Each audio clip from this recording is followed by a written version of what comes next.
Welcome to software developers channel. आज हम इस वीडियो में एक न्यू टॉपिक डिस्कस करेंगे that is neural network algorithm with particle form optimization and genetic algorithm. तो ये टॉपिक मुझे बहुत सारे सब्सक्राइबर्स ने सजेस्ट किया था, तो फाइनली मैंने इस पे कोड प्रिपेयर किया है। तो इस पे हम डिस्कस करेंगे थ्योरेटिकल एंड कोडिंग कॉन्सेप्ट दोनों। ओके, तो मैंने इसमें दो डेटा सेट लिए हैं।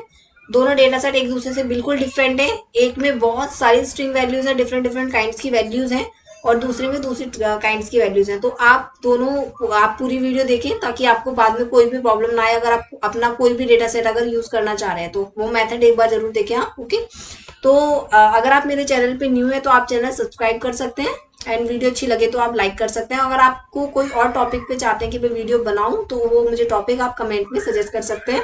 और अगर आपको इस वीडियो का या बाकी मेरे चैनल्स पे जो भी वीडियो अवेलेबल है उसका कोड चाहिए तो आप मुझे वो मेल सेंड कर सकते हैं। मेल आईडी मैं डिस्क्रिप्शन बॉक्स में मेंशन कर दूंगी। ओके, तो सबसे पहले मैं आपको कुछ बता देती हूँ कि जैसे मैंने पहले जो वीडियो डाली थी अप्लाइड डेटा सेट इन पार्टिकल्स फॉर्म ऑप्टिमाइजेशन एल्गोरिदम, तो उसमें मुझे बहुत सारे सब्सक्राइबर्स के मेल आए थे कि ये डेटा सेट में मतलब कि नहीं हम इसको अप्लाई कर पा रहे हैं। इसीलिए मैंने इसमें दो डेटा सेट इसीलिए लिए क्योंकि इशू आता है अगर आप कोई और डेटा सेट यूज करते हैं।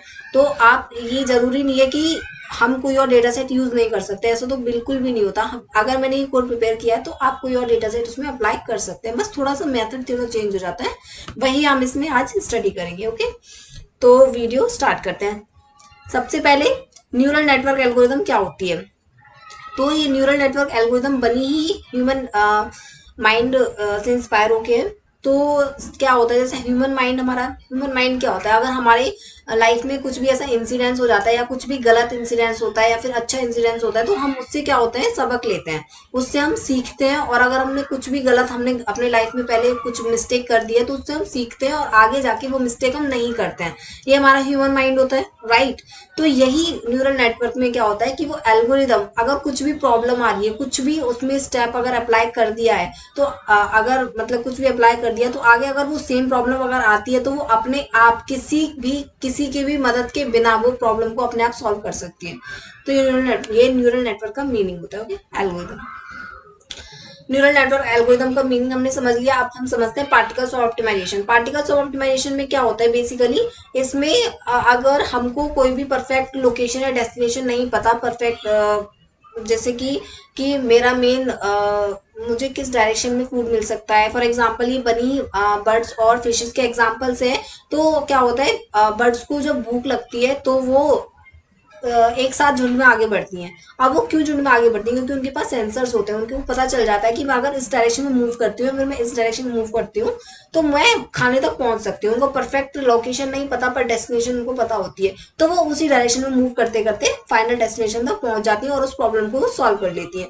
तो यही पार्टिकल्स ऑप्टिमाइजेशन का मीनिंग होता है। जेनेटिक एल्गोरिथम में क्या होता है, पार्टिकल्स ऑप्टिमाइजेशन में पीएसओ में जो है आइट्रेशंस में वर्क होता है। जेनेटिक एल्गोरिदम में जो होता है वो जनरेशन में वर्क होता है। ओके, जेनेटिक एल्गोरिदम में अगर हाई क्वालिटी कोई भी इशू आ रही है, प्रॉब्लम आ रही है तो उसको सॉल्व करने में बहुत इफेक्टिव होती है एल्गोरिदम। ओके, अब नेक्स्ट हम कोड की तरफ बढ़ते हैं। ठीक है, सबसे पहले हमने पाइस्वेम उसमें इंपोर्ट किया है। ठीक है, पाइस्वेम जो पीएसओ की लाइब्रेरी है। ओके, आप इसको नीचे भी इंपोर्ट कर सकते हैं, मैंने स्टार्टिंग में कर दिया इंपोर्ट। पाइस्वेम डॉट यूटिल्स, इसमें मॉडल्स इसमें यूज हुए हैं। ठीक है, प्लॉटर्स, प्लॉट कॉस्ट हिस्ट्री। सबसे पहले इसमें मैट प्लॉट लेब इसमें यूज किया है ताकि हम इसमें नीचे बहुत सारे ग्राफ्स भी प्लॉट हुए हैं ताकि हम उसको प्लॉट कर सकें। पांडास लाइब्रेरीज में यूज हुई है ताकि मैं सीएसवी डेटा सेट को रीड कर सकूं। नंपाई लाइब्रेरीज मैंने यूज करी है ताकि इसमें थ्योरेटिकल जो डेटा सॉरी न्यूमेरिकल डेटा जो भी है, नंबर्स का जो भी डेटा सेट है उसको रीड कर सकें। मैटप्लॉटलिब बता ही दिया।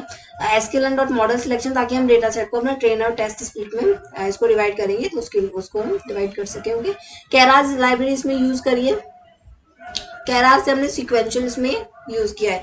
अब जो हम न्यूरल नेटवर्क है वो कौन सा न्यूरल नेटवर्क यूज कर रहे हैं, एलएसटीएम यूज कर रहे हैं। आप जानते हैं कि एएनएन एंड एलएसटीएम दोनों ही न्यूरल नेटवर्क होते हैं। तो न्यूरल नेटवर्क के एल्गोरिदम्स है तो मैंने एलएसटीएम यूज करी है, आप बाकी कोई भी एल्गोरिदम यूज कर सकते हैं। ओके, तो इसमें कैराज लेयर्स में आपको बताइए LSTM drop out dense layer sequential ये लेयर्स होती हैं, तो इसको इंपोर्ट कर दिया है। आप सबसे पहले डेटा सेट को रीड करते हैं। ओके, तो ये एम्प्लॉय का डेटा सेट है जो कि मैंने यूज किया है। एम्प्लॉय के डेटा सेट में फाइव वेरिएबल्स है इंपॉर्टेंट। सबसे पहले है आईडी, ठीक है। ग्रुप्स हैं, एज है, healthy eating, active lifestyle and salary. Okay, तो ये पैरामीटर्स हैं जो कि इस डेटा सेट में हैं। अब अगर कोई भी आप डेटा सेट यूज कर रहे हैं, कोई भी एनी डेटा सेट अगर आपने कोई भी ले लिया, अब आप मुझे एक बात बताइए, अगर मैं सैलरी पे अगर मैं परफॉर्म करती हूँ अपनी एल्गोरिदम और मेरा सिस्टम में इतनी स्पेसिफिकेशंस नहीं है, मतलब मेरे सिस्टम में बहुत अच्छी स्पेसिफिकेशंस है वैसे, 512 SSD है, 8 GB रैम है, ठीक है, फिर भी अगर मैं इसको रन करती हूँ तो आई थिंक ये रन होता जाएगा और मुझे वैल्यूज नहीं देगा, क्योंकि इसकी वैल्यूज इतनी ज्यादा है कि ये कैलकुलेट करने में, एडिंग करने में, सब्सट्रैक्ट करने में, बैकग्राउंड में क्योंकि फॉर्मूलेज रन होते हैं तो इसमें बहुत टाइम ले लेगा। तो हम इसमें एक क्या मेथड यूज कर सकते हैं, हम इसको मिन मैक्स स्केलर से इसको बाइनरी के फॉर्म में कन्वर्ट कर सकते हैं। तो ये बहुत ही अच्छा मेथड होता है गाइस। अगर आपके पास कोई भी डेटा सेट में इतनी ज्यादा नंबर्स ऑफ वैल्यूज हैं, लाइक 1000 में भी होती हैं कभी कभी किसी पर्टिकुलर सेक्शंस में, तो हम उसको बाइनरी फॉर्म में कन्वर्ट कर सकते हैं। तो जो हमारा मिन मैक्स स्केलर होता है, स्केलेबिलिटी भी बोल सकते हैं कि हम डेटा सेट को स्केलेबल करते हैं। तो मिन मैक्स स्केलर से क्या होता है, हमारा डेटा सेट जो है वो 0 से लेके 1 तक की फॉर्म में वो कन्वर्ट होकर हमारा आ जाता है। तो हम जो हमारा स्केलेबल डेटा है ना, उसी को हम फिर प्रोसेस करते हैं अपने आगे फर्दर प्रोसेस में, ताकि उससे ये होता है कि थोड़ी एक्यूरेसी हमारी कम हो सकती है। ये होता है क्योंकि वैल्यू जब डिक्रीज हो जाती है तो ऑब्वियसली वो एक्यूरेसी पे फर्क तो पड़ता ही है, बट ये कैलकुलेट होने में बहुत ज्यादा इफेक्टिव होता है। अगर हमारा नंबर ऑफ डेटा सेट बहुत ज्यादा बड़ा है और वो पैरामीटर बहुत इंपॉर्टेंट है तो हम ये मेथड यूज कर सकते हैं। ओके, नेक्स्ट ये जो एल्गोरिदम है, ठीक है, नेक्स्ट ये बात है कि अगर हमारे पास मिन मैक्स स्केलर हम कब कब यूज कर सकते हैं, अगर हमारे डेटा सेट में नेगेटिव वैल्यूज है तो नेगेटिव वैल्यूज हम जब अप्लाई करेंगे तो ऑब्वियसली उससे हमारा अच्छा रिजल्ट तो आएगा नहीं, एक्यूरेसी तो हमारी बढ़ेगी नहीं जब हम नेगेटिव वैल्यू यूज कर रहे हैं। तो उसको पॉजिटिव में कन्वर्ट करने के लिए भी हम मिन मैक्स स्केलर का यूज कर सकते हैं। ओके, अब सबसे पहले यहाँ पे डेटा सेट देख लिया गाइस आपने कि इसमें एक ऐसा वेरिएबल है स्ट्रिंग वेरिएबल। अब स्ट्रिंग वेरिएबल को हम इसमें यूज नहीं कर सकते, क्योंकि अगर हम स्ट्रिंग वेरिएबल को यूज करेंगे तो एरर शो करेगा, ठीक है। तो मुझे स्ट्रिंग वेरिएबल को, और ये स्ट्रिंग वेरिएबल को मुझे ड्रॉप करना पड़ेगा, डेटा को डिलीट करना पड़ेगा, सॉरी, इस वेरिएबल को मुझे डिलीट करना पड़ेगा। तो मैंने इस ग्रुप को डिलीट कर दिया, ठीक है। तो आपको भी यही करना है। अगर आपके पास डेटा सेट में कोई भी ऐसा वेरिएबल है जो स्ट्रिंग वेरिएबल है तो आप उसको डिलीट कर दीजिए, ठीक है। सबसे पहले डिलीट कर दिया। अब मेरे पास जो डेटा सेट है, ये मेरे पास फाइनल डेटा सेट है, ठीक है। अब आप फिर मैंने इसमें मिन मैक्स स्केलर अप्लाई किया है, ठीक है, पूरे डेटा सेट पे मिन मैक्स स्केलर अप्लाई किया। अब गाइस आप ये सोच रहे होंगे कि मैं ग्रुप जैसे स्ट्रिंग का जो डेटा सेट है उसको भी अगर मैं मिन मैक्स स्केलर से कन्वर्ट कर दूं तो ये एरर शो करेगा, क्योंकि मिन मैक्स स्केलर को अगर मैं स्ट्रिंग वाले डेटा सेट पे अप्लाई करूंगी तो ये एरर शो करेगा, कन्वर्ट करके मुझे वैल्यू नहीं देगा। तो इसीलिए मुझे स्ट्रिंग वाले वेरिएबल को डिलीट करना जरूरी है, ठीक है। तो मैंने यहाँ पे डिलीट कर दिया। इसके बाद मैंने जो भी आप देख सकते हैं सैलरी की जो वैल्यूज है बहुत, मतलब कि 0 पॉइंट बहुत उसमें कन्वर्ट होके आ गई मेरी, ठीक है, ताकि मैं इसको अच्छे से अप्लाई भी कर सकती हूँ। तो ये फाइनल जो वैल्यूज है ये मेरी अप्लाई होंगी। अब जो मेरा फाइनल जो न्यू वैल्यूज है मैंने यहाँ पे डीएफ वाले न्यू वेरिएबल में मैंने स्टोर कर दिए। जो मेरे न्यू वेरिएबल जो मिन मैक्स स्केलर से मेरा डेटा सेट आया है उसको मैंने एक वेरिएबल में स्टोर कर दिया डीएफ में। फिर इसके बाद मैं ये न्यू वेरिएबल आप यूज करूंगी आगे प्रोसेस के लिए। ओके, अब जो मेरा मेन है, मैंने सैलरी वाले को बहुत इंपॉर्टेंट दिया। जैसे कि मेरा, अगर आप देख सकते हैं कि जैसे एम्प्लॉय जो होते हैं कंपनी के, इंपॉर्टेंट कैसे हम वेरिएबल देख सकते हैं, इंपॉर्टेंट हम ये भी देख सकते हैं कि हम हिस्टोग्राम प्लॉट कर सकते हैं। अगर हमारा हिस्टोग्राम हम प्लॉट करेंगे तो जो भी हमारे रिजल्ट आते हैं ना वो हम कैसे वेरी कर रहे हैं, क्या ग्राफ ऊपर जा रहा है, ग्राफ नीचे जा रहा है, कितनी वैल्यूज कम है, कितनी वैल्यूज ज्यादा है, कौन सबसे ज्यादा वैल्यूज क्रिएट कर रहा है, तो वो उस टाइप से भी हम इंपॉर्टेंट वेरिएबल को कैलकुलेट कर सकते हैं। और हम नॉर्मल डेटा सेट की वैल्यूज को भी देख के या फिर जो भी इंपॉर्टेंट पैरामीटर्स है स्टडीज करके हम उसको कैलकुलेट कर सकते हैं। ओके, अब बारी आती है कि जैसे कि आप यहाँ पे देख सकते हैं कि आईडी जो होती है वो पर्टिकुलर हर एम्प्लॉय की अलग ही होती है, ठीक है। ग्रुप्स जो है वो मतलब हमने रिमूव ही कर दिया, डिलीट ही कर दिया। एज जो है इतनी मैटर नहीं करती, एज से हम कुछ नहीं कैलकुलेट कर सकते क्योंकि मे बी मतलब कि इतना इंपॉर्टेंट वेरिएबल नहीं लग रहा है। तो सैलरी जो होती है, अगर जैसे मैं ये बोलूँ कि अगर कोई एम्प्लॉय है, कोई कंपनी को छोड़ना चाह रहा है, कोई कंपनी को छोड़ दिया है, वो छोड़ना चाह रहा है उस कंपनी को, तो क्या इफेक्ट करेगा, ऑब्वियसली सैलरी बहुत इम्पैक्ट करती है। कोई एम्प्लॉय अगर अच्छी सैलरी पर है तो वो उस कंपनी को क्यों छोड़ना चाहेगा। ये भी हो सकता है कि मे बी डिफरेंट काइंड, मतलब दूसरा भी उसमें कोई रीजन हो सकता है, बट हमारे इस वेरिएबल में सैलरी का ही है, और सैलरी जो है बाकी चीजों से, बाकी जो वेरिएबल्स है उससे इम्पोर्टेंट है। तो इसमें सैलरी को मैंने इंपॉर्टेंट वेरिएबल लिया और मैंने यहाँ पे इसको सैलरी को एक अलग से डिफाइन कर दिया। ठीक है, मैंने जो वेरिएबल लिया है वो मैंने सैलरी वेरिएबल लिया है। Okay, important. फिर इसके बाद मैंने इसको स्प्लिट कर दिया प्लेन एंड टेस्ट में। ठीक है, इसको करने के बाद अब मैं मॉडल रन कर रही हूँ न्यूरल नेटवर्क का। तो मैंने मॉडल में सीक्वेंशियल लिया है, ऑब्वियसली इसमें दो ही लेयर होती है, LSTM होती है और सॉरी डेंस लेयर होती है। ओके, तो इसको रन कर दिया मैंने। रन करने के बाद इसमें एक्टिवेशन फंक्शन में लीनियर यूज कर रही है। ओके, अब इसमें गाइज आप देख सकते हैं, इसमें कंपाइल करने के बाद इसमें जो रिजल्ट मैंने लिए हैं वो मैंने मतलब कि 2 टाइप्स की फॉर्म में आएंगे मुझे, RMSE की फॉर्म में और R² लॉस में। ठीक है, तो लॉस और एक्यूरेसी में क्या डिफरेंस होता है गाइज? अगर मेरा लॉस जितना ज्यादा कम आ रहा है मेरा उतना ही मॉडल बहुत ही ज्यादा इफेक्टिव है। ये डिफरेंस होता है लॉस और मॉडल में, सॉरी लॉस और एक्यूरेसी में। अगर मेरी एक्यूरेसी जितनी ज्यादा आ रही है उतना मीन्स मेरा जो रिजल्ट आया है वो बहुत ही ज्यादा बेस्ट है, क्योंकि आपको पता होगा जो ट्रेनिंग है वो हमारी प्रोसेस, मतलब कि जो भी हमारा डेटा सेट है वो प्रोसेस होता है हमारा ट्रेनिंग में, फिर बाद में टेस्ट करते हैं हम कि हमारा ये जो रिजल्ट जो प्रोसेस हुआ है कितना वैलिडेट है, कितना एक्यूरेट है। तो इसमें वही है कि हमारी जितना ज़्यादा लॉस हमारा कम आएगा उतना ही हमारी जो रिजल्ट है वो बहुत बेस्ट है। ठीक है, जो लॉस कम आता है वो कैसे डिफाइन होता है? अगर आपने एक्यूरेसी देखी होगी तो वो बढ़ती हुई उसमें होगी, मतलब कि ऊपर जाते हुए। और लॉस हमारा कैसे डिफाइन हो सकता है? नीचे जाते हुए। जितना हमारा लॉस नीचे की तरफ ग्राफ आएगा उतना ही हमारी जो लॉस है वो बहुत बेस्ट है, उतना ही हमारा रिजल्ट बहुत इफेक्टिव है। ठीक है, तो आप अपोजिट समझ सकते हैं एक्यूरेसी के। ठीक है, तो ये हमने इसमें समरी देख ली मॉडल की, आप समरी देख सकते हैं, लेयर, आउटपुट, शेप, इसकी पैरामीटर्स। ठीक है, अब हमने इसे फिट कर दिया। ठीक है, बैच साइज हमने 50 लिया हुआ है, इपोक मैंने 20 लिए हुए हैं। आप कितने भी ले सकते हैं, आप इंक्रीज भी कर सकते हैं। इपोक हम तब इंक्रीज करते हैं जैसे अगर मेरा लॉस जो है 20 पे भी कम नहीं जा रहा है, या फिर मैं इपोक कम इंक्रीज करती हूँ अगर मेरी एक्यूरेसी जो है मुझे 10 इपोक पे ही अच्छी मिल रही है, या मेरा लॉस जो है 10 इपोक पे ही अच्छा मिल रहा है, तो मैं आगे बढ़ाऊंगी नहीं। लेकिन अगर मैं इपोक ज़्यादा बढ़ा रही हूँ और मुझे लॉस कम मिल रहा है तो ये बहुत ही ज़्यादा बेनिफिशियल होता है। तो मैं इपोक को इंक्रीज कर सकती हूँ जितनी मुझे एक्यूरेसी बढ़ानी है, या फिर लॉस मुझे जितना कम करना है। ठीक है, वैलिडेशन स्प्लिट मैंने 0.1 लिया हुआ है। ठीक है, तो आप यहाँ पे देख सकते हैं जो स्टार्टिंग का जो लॉस है वो 0.41 है। ठीक है, तो ये वेरी करते करते करते करते वैल्यू इसकी जो लास्ट में जो आई है वो 0.20 आई है। ठीक है, ये हमारा फाइनल लॉस आया है, और जो RMSE की वैल्यू आ रही है वो 0.16 आ रही है, 1.0186 हमारी स्क्वायर लॉस आ रहा है। अब देखते हैं हमारा ग्राफ प्लॉट। अब आप गाइस देख सकते हैं कि जो हमारा ये है ट्रेन, एंड जो ऑरेंज कलर की है वो हमारी वैलिडेशन है। तो आप देख सकते हैं मैंने ये बोला था कि हम लॉस का ग्राफ प्लॉट कर रहे हैं, तो जितना ज्यादा हमारा ग्राफ नीचे की तरफ जाएगा, जितना नीचे की तरफ जाएगा मीन्स हमारा जो रिजल्ट है वो बहुत ही ज्यादा बेस्ट है, परफॉर्मेंस बहुत ही अच्छी से निकल के आई है। तो ये रिजल्ट हमारा अच्छा आ रहा है इस पे। ठीक है, अब नेक्स्ट है हमारा वैलिडेट कर रहे हैं हम इसको, सॉरी।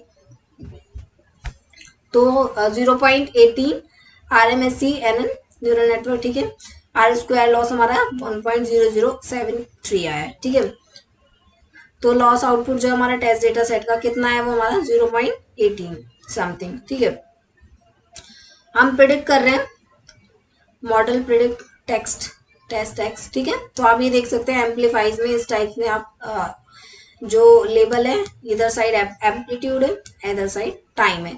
अब ये हम यूज कर रहे हैं न्यूरल नेटवर्क को GA के साथ। ठीक है, हम न्यूरल नेटवर्क जेनेटिक एल्गोरिथम के साथ हमने इसमें यूज किया है यहाँ पे। अब ये देख सकते हैं गाइस, यहाँ पे तो नॉर्मली मैंने GA लिख दिया है क्योंकि ताकि ये पता चल सके कि ये जेनेटिक एल्गोरिथम को डिफाइन कर रहा है मॉडल। ठीक है, तो मॉडल GA लिख दिया। सीक्वेंशियल, ऑब्वियसली जो न्यूरल नेटवर्क में स्टेप्स वही होते हैं, सीक्वेंशियल, फिर ऐड किया हमने LSTM, फिर उसमें ऐड की डेंस लेयर। ओके, इसके बाद अब कंपाइल कर रहे हैं तो लॉस जो है फंक्शन मैंने मीन स्क्वायर्ड एरर लिया हुआ है, ऑप्टिमाइज सेम ऊपर जैसे किया था वैसे ही किया हुआ है। एक्टिवेशन फंक्शन इसमें लीनियर लिया हुआ है। देन गाइस इसमें RMSE हम डिफाइन करेंगे। इसमें हमने ऊपर स्क्वायर मेथड स्क्वायर भी लिया हुआ था, बट इसमें हम RMSE ले रहे हैं। ओके, अब इसमें क्या कर रहे हैं, हम पार्टिकल ले रहे हैं। जैसे कि जेनेटिक एल्गोरिथम में क्या होता है, जो भी वर्क होता है PSO में, जेनेटिक एल्गोरिथम में जो भी वर्क होगा वो पार्टिकल्स पे ही होता है। ठीक है, तो get the loss value for each particle की जो भी लॉस वैल्यूज है उसको हम गेट करेंगे यहाँ से। ठीक है, हमने लेयर्स कितनी ली हुई है, 2 लेयर्स ली हुई है, यहाँ पे आप देख सकते हैं।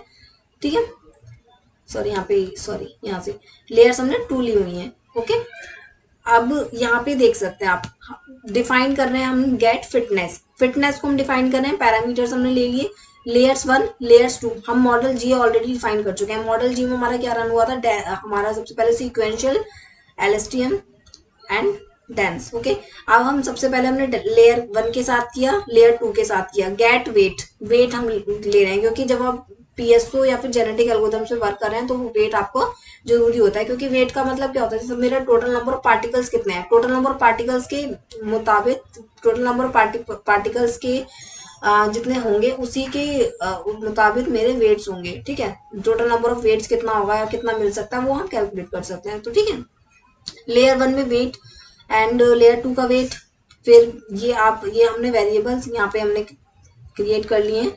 तो यहाँ पे स्टेप्स हो गया है जेनेटिक एल्गोरिथम का। ठीक है, मॉडल जी प्रेडिक्ट कर लिया, ट्रेन कर लिया हमने एक्स को, लॉस RMSE को हम कैलकुलेट कर रहे हैं इसमें। ठीक है, ट्रेन कर लिया, रिशेप कर लिया इसको। अब इसमें कंप्यूट कर रहे हैं लॉस को सभी पार्टिकल्स के साथ। ठीक है, अब इसमें क्या डिफाइन किया, पैरामीटर्स लिए हमने।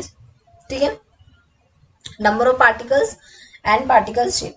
अब इसमें हम यूज कर रहे हैं पाइस्वेम एल्गोरिथम, पार्टिकल स्वयं एल्गोरिथम हम यहाँ पे हम अप्लाई कर रहे हैं। ठीक है गाइस, अब यहाँ पे अप्लाई करने के बाद लेयर 1 लेयर 2, ठीक है, मॉडल को GA के साथ ही अप्लाई किया। अब यहाँ पे हमने लिया है ग्लोबल बेस्ट PSO। ठीक है, हमने यहाँ तक हमने इंपोर्ट करने के बाद यहाँ पे हमने 2 वेरिएबल्स बना लिए, number of parameters in neural network हमने क्रिएट कर लिया। फिर इसके बाद हमने यहाँ पे लिया है ग्लोबल बेस्ट PSO। ठीक है, डिफाइन करने के बाद नंबर ऑफ पैरामीटर पार्टिकल्स हमने 20 ले लिए। गाइस आप इंक्रीज भी कर सकते हैं, कम भी कर सकते हैं, आपकी मर्जी। ठीक है, डायमेंशंस हमने ले लिए, ऑप्शंस ले लिए हमने, कॉस्ट ले ली, पोजीशंस ले ली, ऑप्टिमाइजर ऑप्टिमाइज कर रहा है, आइट्रेशन 50 ले लिए मैंने। ठीक है, अब हमने यहाँ पे जेनेटिक एल्गोरिथम हम ये ले चुके हैं, PSO हमने यहाँ पे इंपोर्ट कर दिया। ठीक है, PSO हमने ले लिया।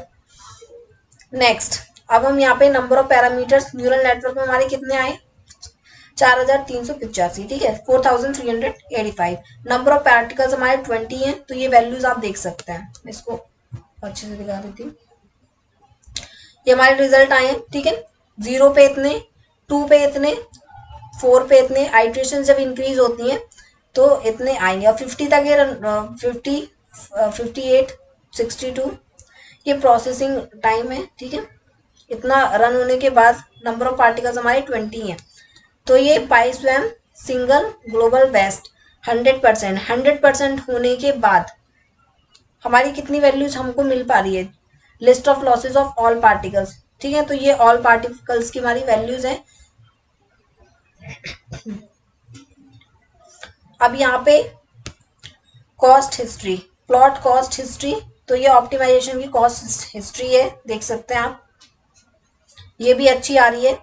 ताकि इस पॉइंट पे जाके ये क्या होता है, ये मतलब कि अगर हमारा जो पार्टिकल है अगर किसी पॉइंट पे जाके कांस्टेंट हो जाता है, इट मींस वो हमारा जो भी प्रोसेस है या फिर जो भी हम सॉल्यूशन में पहुंचना चाह रहे थे, जो भी प्रॉब्लम है वो हमारी सॉल्व हो चुकी है। अगर हमारा कांस्टेंट हो जाता है कोई भी वैल्यूज, हम कांस्टेंट हो जाती है आइट्रेशंस पे अगर हम वर्क कर रहे हैं। जैसे कि आप देख लीजिए, कोई भी मुझे कहीं भी डेस्टिनेशन तक पहुंचना है, अगर मुझे, मैं डोमिनोज को एग्जांपल लेती हूँ हमेशा, तो डोमिनोज का ही लेते हैं, तो मुझे डोमिनोज पहुंचना है। ठीक है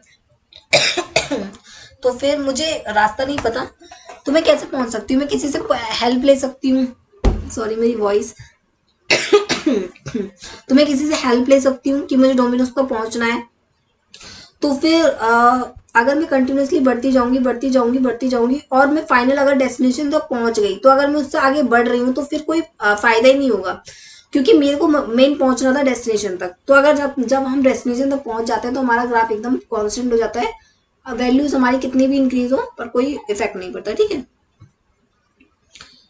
नेक्स्ट जो हमारा रिजल्ट है, creating the neural network with the final optimized parameters using GA, ठीक है। Creating the performance of neural network using genetic algorithm, ये फाइनल इसकी परफॉर्मेंस आ गई है, लॉस निकल गया है इसमें जीए के साथ, एंड यहाँ पे फाइनल आप देख सकते हैं परफॉर्मेंस, ओके।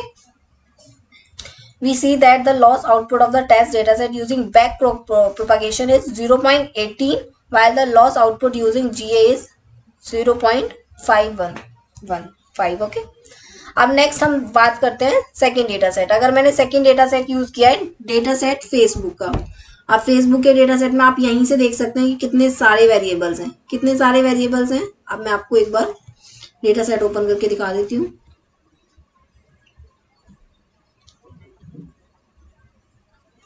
अब देखिए, अब ये डेटा सेट आप कैसे यूज कर सकते हैं, सिंपली है, यहाँ पे आप देख सकते हैं, मैंने आपको बताया था कि थाउजेंड्स में भी वैल्यूज होती हैं, तो थाउजेंड्स में भी वैल्यूज हम कैसे कन्वर्ट कर सकते हैं, लैक्स में भी वैल्यूज हैं गाइस। लैक्स में अगर वैल्यूज को हम लेके अपना ट्रेन करेंगे, मॉडल में अप्लाई करेंगे, तो हमारा मॉडल रन ही होता जाएगा सच में, और हमको रिजल्ट नहीं मिल पाएगा।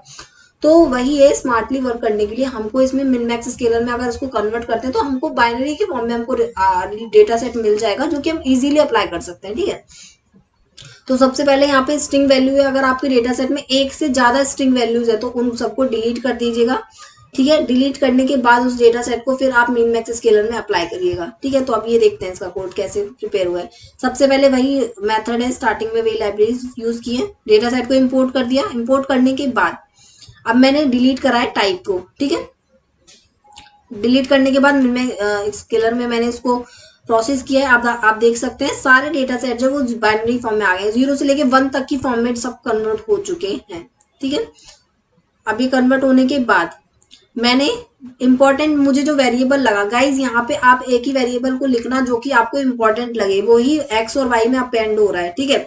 एक्स और वाई में प्रोसेस होगा वो वेरिएबल। अगर आपको एक से ज्यादा वेरिएबल इंपॉर्टेंट लग रहे हैं तो आप एक से ज्यादा वेरिएबल कंटेन कर सकते हैं, ठीक है, कोई दिक्कत नहीं है। मैंने जो वेरिएबल कंटेन किया है वो है life time post reach by people who like your page. मैं इस डेटा सेट के बारे में थोड़ा बता देती हूँ, अगर आप यही कोड अपने प्रोजेक्ट में यूज करना चाह रहे हैं तो कोई इशू नहीं है, मैं आपको इस डेटा सेट के बारे में बता देती हूँ। जैसे कि ये जो डेटा सेट है फेसबुक का डेटा सेट है। अब फेसबुक के डेटा सेट में क्या होते हैं गाइस, यूजर्स होते हैं बहुत सारे।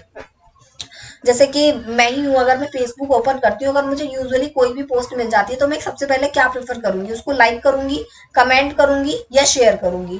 तो वही डेटा सेट है, इसमें लाइक शेयर कमेंट तीनों वेरिएबल्स हैं।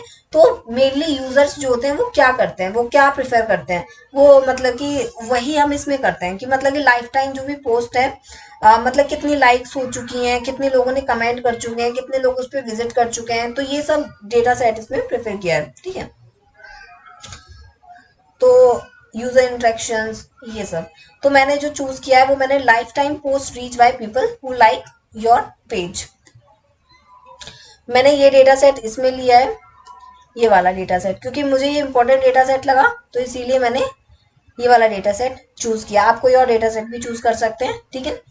और आप इंपॉर्टेंट वेरिएबल्स, मुझे सब्सक्राइबर ने पूछा था कि कैसे हम चूज कर सकते हैं, तो आप चूज कर सकते हैं कि आप ये पता कर सकते हैं कि मतलब कि हिस्टोग्राम आप प्लॉट कर सकते हैं, पाई प्लॉट मतलब कि प्लॉट कर सकते हैं, आपको पता चल जाएगा, ठीक है। उससे परसेंटेज निकल के आ जाता है, जितना ज्यादा परसेंटेज होता है वो वेरिएबल बहुत ज्यादा आप वेरी कर रहा है, वो वेरिएबल का पार्ट जो है वो बहुत ज्यादा इंपॉर्टेंट है उसमें, ठीक है। तो इंपॉर्टेंट वेरिएबल्स आपको पता चल जाएगा, ठीक है। नेक्स्ट जो है हमने डेटा सेट को स्प्लिट कर लिया। अब इसके बाद रिजल्ट भी देखेंगे कि क्या क्या चेंजेस हमको मिले हैं पिछले वाले वेरिएबल से, वही सेम प्रोसेस है गाइस, ठीक है। अब इसमें जो हमको लॉस मिला है वो आप देख सकते हैं 0.821 लॉस मिला है, एंड ये 1.2080 मिला है। एंड गाइस में आप देख सकते हैं लॉस जो है, अगर वैलिडेशन का देखूं तो मैं ये थोड़ा ऊपर जा रहा है, मतलब कि, और ये ट्रेनिंग का देखूं तो नीचे जा रहा है, मतलब कि ये आप सोच सकते हैं अगर हम देखें तो 63% ये सही या 78% ये सही है, बट कहीं ना कहीं इसमें थोड़ी मतलब कि इशू है, ठीक है। तो आप कोई और डेटा सेट का वेरिएबल चूज कर सकते हैं, इंक्रीज कर सकते हैं वैल्यूज अगर ऐसी कोई इशू आ रही है तो, और फिर इसमें इवेल्युएट कर दिया, फिर हमने यहाँ पे इम्प्लीमेंट किया, ठीक है, न्यूरल नेटवर्क विद जीए, फिर हमने यहाँ पे इम्प्लीमेंट किया, फिर इसको वही डेटा सेट के वेरिएबल्स वही पार्ट है सेम। इसका आइट्रेशन में इसमें कोई भी मतलब की प्रॉब्लम नहीं क्रिएट की है, बस वहाँ पे थोड़ा लॉस में दिक्कत हो रही है। तो हमको लॉस पिछले में बहुत अच्छे से मिल गया था, तो इसमें लॉस थोड़ा कम हो रहा है। तो डेटा सेट में होता है कभी कभी वैल्यूज, अगर हमारी वैल्यूज मतलब कम होती है ज़्यादा होती है तो उसमें वेरीज करता है। तो आप डेटा सेट के वेरिएबल्स चेंज कर सकते हैं, तो उसमें कोई भी आपको इशू फेस नहीं होगा। आप वेरिएबल चेंज करेंगे, आपकी एक्यूरेसी बढ़ेगी। आप 2 से ज़्यादा वेरिएबल्स यूज करेंगे, आपकी एक्यूरेसी इंक्रीज होगी। तो जितने ज़्यादा आपके वेरिएबल्स होंगे उतनी ज़्यादा आपकी एक्यूरेसी के चांसेस बहुत ज़्यादा होते हैं। तो फिर हमने यहाँ पे अप्लाई किया, तो यहाँ पे भी इसकी वैल्यू थोड़ा मतलब कि अच्छा मुझे ग्राफ देखने को मिल रहा है वैसे, थोड़ा सा सही से एम्पलीट्यूड एंड टाइम के बीच में। फिर आप यहाँ पे देख सकते हैं 0.027 फाइनल इसका आया है। एंड गाइज आप देख सकते हैं कि आप इस डेटा सेट पे भी कैसे अप्लाई कर सकते हैं। न्यू डेटा सेट है, आप इजीली इसमें अप्लाई कर सकते हैं, कोई भी आपको इशू नहीं होगा। अगर आपको वीडियो अच्छी लगे तो आप चैनल सब्सक्राइब कर सकते हैं, और कोई भी मुझे मैं न्यू टॉपिक सजेस्ट कर सकते हैं आप मुझे कमेंट सेक्शन में। Thank you so much for watching the video.